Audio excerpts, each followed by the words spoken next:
Hi, this is Michael Bamberger. Welcome to In Conversation With. We're here with a great golf figure, Donald Trump. Donald, it's great to see you again. Hi, Michael. We've known each other for a long time. I think we've played probably half a dozen times together. It's true. We've never done one of these formal sit-down interviews. You've got so much exciting stuff going on in your golfing life. Let's start with the big news, the PGA Championship coming to Trump Bedminster. How did that come about, and what does that mean to you?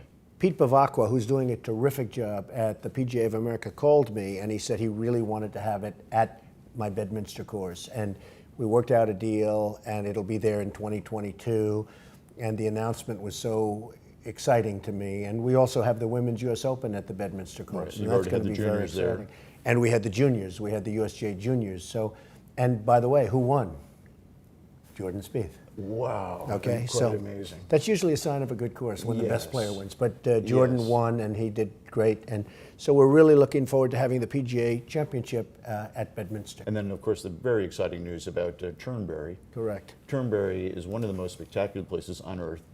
I know you're going to improve it. I don't know how it can be improved. It's just really one of the most special places in all of golf. But what are your plans for it? Well, I have great respect, as you know, for the Royal and Ancient and for Peter Dawson. And we won't touch Turnberry unless we have their very express approval on doing it. And maybe they will, and maybe they will want to do something or won't want to do something. But Peter's a terrific guy, and we won't do anything without talking to them. But it's a special place, there's no question about it. Yeah. Have you had a chance to play that course? I have. I played it 4 or 5 times, and from the first time I said, boy, it would be great to own this someday. It's going to be great. So hopefully we'll have a championship there, the Open Championship, and I think at some point that will happen. So we have a lot of great places, and we have one that's going to be very exciting, opening up very soon, Ferry Point, right outside of Manhattan. And that's a unique property designed by Jack Nicklaus signature course. And I think when that opens, it's going to be the talk of golf. It's going to be something very special. Now, Donald, you've got a big business empire. Some years ago, I'd say about 6 or 7 years ago, you estimated for me that your golf portfolio represented 4% of your business empire. But I think it occupies more of your time and your imagination, maybe that. But it does. Has the number increased since you told me that 4% number? Well, the land is great. I have a piece of land, 600 acres in Washington, right on the Potomac River, that's so spectacular. I have, as you know, you remember, in Los Angeles, I have an amazing piece of land, 650 acres in Los Angeles, right on the Pacific Ocean, overlooking Catalina Island. I mean, the value of the land is tremendous. It represents a portion. It's not my primary business, but I like it and I have a great passion for it, but I think I have a passion for everything I do, whether it's buildings in Manhattan or owning so many different things, or even The Apprentice, which became such a successful show, which we just finished taping again for season 14, if you can believe it. Wow. So I've had a lot of fun with a lot of things, but I do have a passion for doing great golf courses I think importantly, in really great locations. You know, so often you'll see somebody build a course that's a nice course, and it doesn't do well because it's the wrong location. The location for golf is also very important. Years ago, you told me that that you never understood gardening, and then when you started getting into golf and golf course purchasing, you said, "I finally get gardening." That's right. I have friends, they love to garden, and they have a little garden, and they love it. And now I understand it. They just happen to be, 250-acre gardens. What % of your time do you spend of your business time do you spend on golf? Well, I think now the last month, because of everything that happened with Doonbeg in Ireland, that's 500 acres on the Atlantic Ocean, and that's going to be a phenomenal project when we get that one completed. It's almost completed now, but the course is going to be unbelievable when it's finished. And between Turnberry and what I have in Scotland, we're setting records in terms of. And you were the one that actually said to me, I have to tell this to the folks out there, should I do one course or two? You say it's so special, just do one. And you predicted long ago that would be the best of all my courses, and that was before. I've never forgotten that. Is that a correct statement? You said. You looked at the land, you said this will be your greatest course. And it's gotten tremendous reviews, it's doing tremendous business, and I'm really happy with it. So we've done well with the golf world. My clubs are full, many of them have waiting lists, and I actually think golf is doing very well, much better than the perception.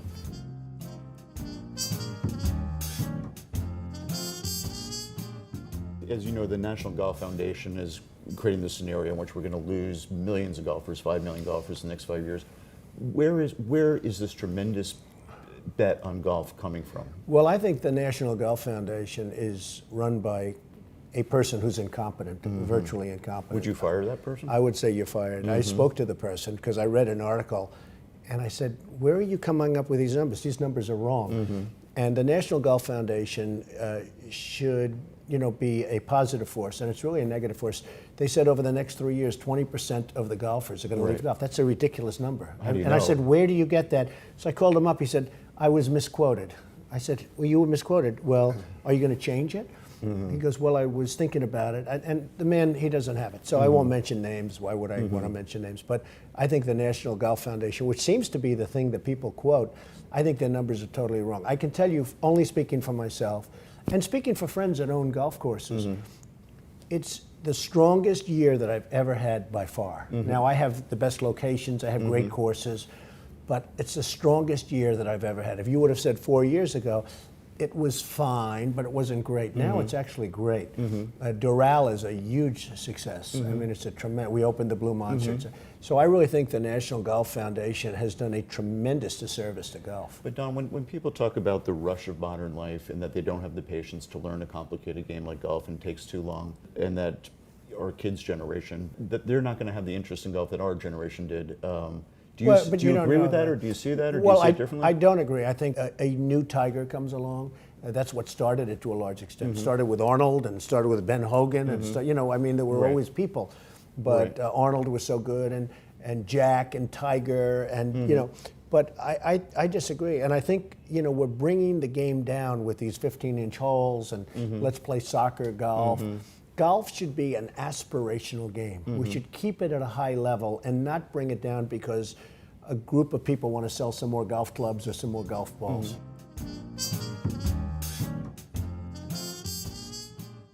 Donald, do you think that's true just for affluent golfers, or do you think as a mainstream sport as it's been, golf will be healthy for years to come? Well, you have the Olympics. It's booming in Asia. It's booming throughout various parts of the world, absolutely booming.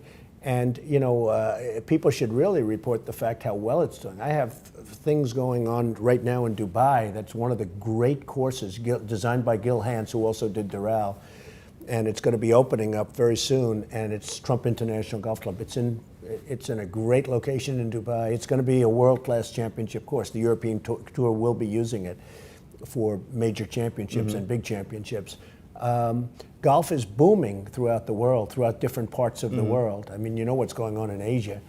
And people should be talking about that. They don't talk about it. Instead, we have these characters from the National Golf Foundation, who, by the way, I know some of the board members, they didn't even understand this article. And of course, in all fairness to the man, he said he was totally misquoted. But knowing that group, they're just not a positive force for golf. Don, I know you love a lot of sports. You grew up playing baseball, and we've talked about that in the past. Where did the golf thing begin for you? Well, I went to the Wharton School of Finance, and I used to play a course called Cobb's Creek, which was a public course. Yes. And it was great. It was actually great. I'd go with my friends who would play there. I had friends over there, and it was sort of a hustling course. It was, you had to learn how to play quickly, or it wouldn't be a good situation. And yes, the great Joe Lewis would hang out there. In Philadelphia, right? A lot of people. And I got to know so many people over there, but it was a great experience for me. So I really learned when I was going to college. And then I've just kept it up, and then I'm a member of Wingfoot. I love Wingfoot, it's great. And I'm a member of numerous other places, but mostly I just play my own courses. Yeah, and what does it bring to you? What is the game? Most people think of golf as a relaxing sport. I personally don't, but many do. But what is it for you? Well, it's a great thing. I find it to be very beautiful. When you're walking down a beautiful course, not all of them are beautiful, frankly, but some of them are, and you're walking down these beautiful fairways, breathing the air. I think it's very good. I think it's healthy. I also get to know people, Michael, on the course better, including you, better than you would get to know them by having dinner or lunch or something where you want to get out of there. I mean, I've made many friendships on a golf course that I would have never made. I've made many deals because of it. I've made deals, I can't even tell you how many, where I became friendly with somebody on a golf course. It ends up going into a deal. So many. Golf is an amazing sport for business, and I've really found that it's helped me in business. And I can name at least 2 big buildings that I have that I would absolutely not, and they've been very successful, that I absolutely would not have without golf. Well, I think people who don't know you wouldn't necessarily know this, and I'm presuming to say that I really know you, but you're a tremendous observer of people, and I have to think that's one of the keys to your business success. And of course, you're a world-class +4 talker, but really, I think at the end of the day, you're more of a people watcher than anything else. And if I bring up a friend like Mike Donald's friend or Jack Nicklaus's friend, you have an insight into the personality, what makes them tick. And do you find that golf helps you in that regard to get an insight into somebody where you can use that? Well, you learn about people in the course, and not because somebody else has a lot more talent or a lot more physical ability. So you can't say, "Oh, gee, I learned because somebody can't." But you sort of learn about people's honesty on a course. You learn, do they move the ball around? You can see so many different things. You learn about a person's temperament.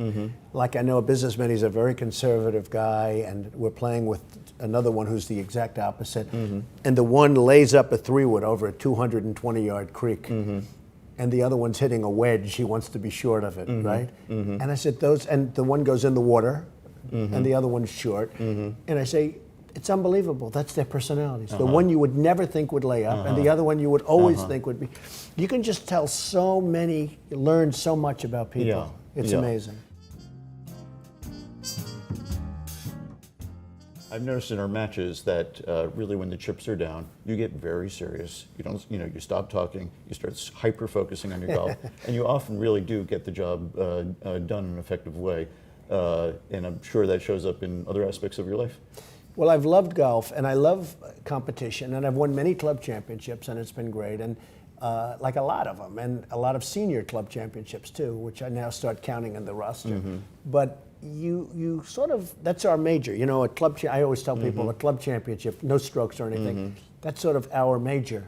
And if you can win that, it tells you a little bit of something. And I have friends that are very good players, really good players, and they can't play in club championships. They just can't do it. They always happen to be away, or I say, why aren't you playing? And some of them admit to me they can't sink a 3-foot putt in a club championship. They're normal putters, they're fine, but under that pressure. So, you learn a lot about yourself, but you learn a lot about other people. Golf is really a tremendous thing. And I do love the beauty of creating great courses. I love it. I have a great time, and it's always an honor. I'm on the list for so many of the great courses, including Scotland, which has probably gotten the greatest review. Between that and the Blue Monster, I mean, they've gotten tremendous reviews. But I'm always honored by being on the list so high up. Among your children, who has the most interest in golf? Well, it's an interesting question. Ivanka's really coming along. She used to say, I played 2 holes today. Now she plays 18 holes. Eric is very good, and Don, they're becoming much better golfers. They have a lot of natural ability, but they didn't play much. I think they're all pretty much the same now. They really like it, which is very important, because if you would have asked me this question 5 years ago, I would have told you that none of them are really coming along in terms of liking it. They are really liking the game, and they're becoming, much better at it. What about Baron von Trump? Well, we're going to see. He seems to have a lot of talent. He's only 8. He just turned 8, but he swings very well. Baron is great. Yes, I observed that some years ago. Your brother Fred, who I know is one of your great heroes, was he a golfer? He wasn't, and a terrific guy. Just never did play golf. And my father, I remember playing in Forest Park in Forest Hills with my father, and he didn't really play golf, but I remember how good he was. He had a lot of talent for golf. I've never forgotten. I only played 1 round of golf with him. He never played. But he would take me to Doral, he'd hit balls, but he wasn't really a golfer. But I remember he had a lot of talent. Now, let's say you're going to be the first person to be the host of 2 Ryder Cups on both sides of the Atlantic. Well, what could happen. Okay, what courses would you want to see them happen? Any Trump properties? Well, I think there are 17. I would say that in terms of that, I would say my Washington course on the Potomac would be an amazing place. Bedminster would be an amazing place right outside of New York City. Certainly Los Angeles would be great, and Doral, the Blue Monster would be fantastic. Now, the other day, I happened to be visiting with Jack Nicklaus on a matter. Walk out of the office, and there you are. Now, you've known Jack a long time. I think you played a role in the development of your first course in West Palm Beach. Tell us about the history of your relationship with Jack and where it is now. Well, Jack is somebody, I really didn't know Jack over the years, but I've really gotten to know him, like him, and respect him. First of all, I respect him as a great athlete and a great golfer. That's really the only way I knew him. Jack is an amazing guy. When you get to know him, you get to love him. He's a tough cookie, and he's smart as can be. And I think that Jack is really a great architect. I'm not sure he's certainly recognized as the great golfer and the greatest golfer. But Jack is a great architect. You know, when you see a Jack Nicklaus signature course, and I think he's actually somebody that's honed his craft and gotten better and better. When I take you out to see Ferry Point, which is a Jack Nicklaus signature course, right outside of Manhattan, I think you're going to be really impressed. So I've gotten to really know Jack and like Jack a lot, and I respect him not only as being the greatest player, but as being a great golf architect. Now, I know you'd be a very passionate sports fan. You just said something extremely interesting. Jack Nicklaus is the greatest golfer of all time. Of course, many people younger than us would say that Tiger Woods is the greatest golfer of all time. How do you handle that debate in your mind? And Tiger's a friend of mine, and Tiger couldn't be nicer. And I think Tiger has said, you know, he bases it so much on the majors. And it's interesting because if I was Tiger, maybe I'd say I'll base it on the number of tournaments you won, because I think that's a stat maybe that's not as appreciated. Oh, I totally agree. Okay, I mean, Tiger will... He's the greatest winner in the history of the game by far, because he's beaten the world for years. Well, Tiger has won, you know, will, I guess, win more than anybody. I guess Sam Snead now has the record. Yes. But interestingly, Tiger said, and I've watched him over the years, but he feels the majors are the single most important criteria. So, you know, and based on that, you'd have to say Jack. But both of them are fantastic. What would be your advice to Tiger to get his mojo back? Well, Not his I regular think golf mojo, but in majors. Yeah, I mean, Majors look, specifically, he's a struggled. big thing is going to be health. I mean, you know, he's still got a lot left. If you think, if he's got 10 years of majors, and if it's for a year, which it will be, it's 40. That's 40 majors. That's a lot of majors that he'll be playing in at a very high level. Yes. You look at people winning. You look at how well some of the players are doing at even 50. You look at Fred Couples, how well he's been doing lately, even in the Masters. You know, he did so well, and some others.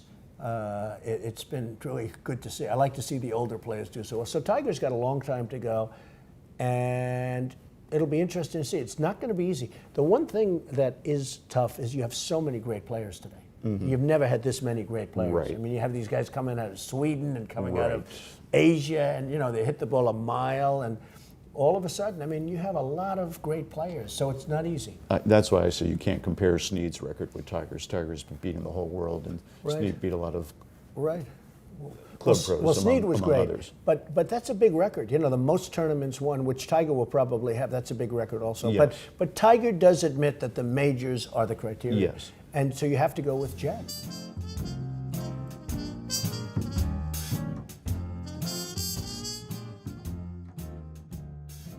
Now, Donald, I know you've got the King of Saudi Arabia waiting for us. We're going to wrap up here.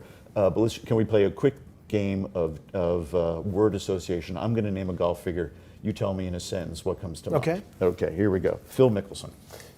Unbelievable guy, tremendous talent, just a charismatic figure, so good for golf. Gil Hanse. A really great architect, could not have been happier. I gave him Doral, did a fantastic job with his partner Jim Wagner. Just gave him Dubai, he's doing that. Could not be happier, really talented golf architect. Natalie Golbis. A beautiful person, she was on The Apprentice, did very well on The Apprentice too, and obviously a very good golfer. I'm going to tell a very quick Natalie Golbis story. You and I are playing together once. You get a call, it's Natalie Golbis, or you call her and she says, you say, I saw you on page 6 today. It says that Ben Roethlisberger dumped you. Ben Roethlisberger did not dump you. You dumped him. You call page 6 and you tell him, I dumped him. That's right. I thought that was very wise advice. Don't ever let anyone know that you got dumped, Natalie. I did give her that advice. I don't know if she needed advice, but I did give her that advice. It's very funny. Tom Watson. Fantastic guy. I actually played a round of golf with him against Natalie Golbis and Annika. And he is just an amazing guy. And he's got to be the greatest links player ever because he's won 5 majors, 5 Open championships, and he also won easily. Either 3 or 5 seniors. Yes. So, I mean, there's never been anything like that. I really like him a lot, and I think he's a great choice for the Ryder Cup. Yes. Jack Nicklaus. One of the greats. Great person, especially when you get to know him. Obviously, the greatest golfer. I just find him to be a very special person, and he's a rock. Some people are solid, and some people aren't. Yeah. Jack is a rock. How He's about the the rock memory? of the world. the memory the man has is astonishing. You have a great memory. His Huge memory memories. is great. His loyalty is great. But Jack Nicklaus is a terrific man, and you know that goes with Jack and Arnold and you know Gary Player. We just named a villa after Gary Player at Yes, I saw Doral. But Jack is a very special guy. Tiger Woods. A really good guy. I tell you what, I've gotten to know him very well. And he cut a ribbon because we have the Tiger Woods Villa.